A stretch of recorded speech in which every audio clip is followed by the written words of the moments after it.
Polres Banyuasin musnahkan barang bukti narkotika jenis sabu seberat 1.271 gram.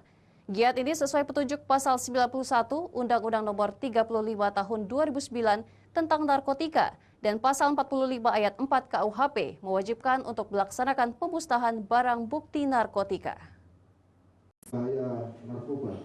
Sebanyak 1.271 gram narkotika jenis sabu dimusnahkan pihak Polres dan BNN Banyuasin. Pemusnahan barang bukti narkotika ini hasil dari kasus penangkapan dua pelaku, Iza Vansuri dan Hadi di Kecamatan Betung, Banyuasin beberapa waktu lalu.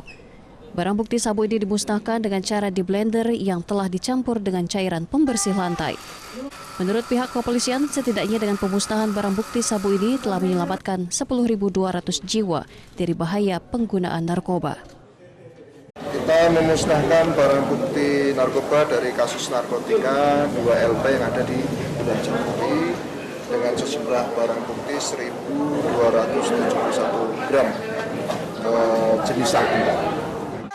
Pemusnahan ini sesuai petunjuk pasal 91 Undang-Undang Nomor 35 Tahun 2009 tentang narkotika dan pasal 45 ayat 4 KUHP mewajibkan untuk melaksanakan pemusnahan barang bukti narkotika. Dari Banyuasin, Ahmad Saiful, Al News melaporkan.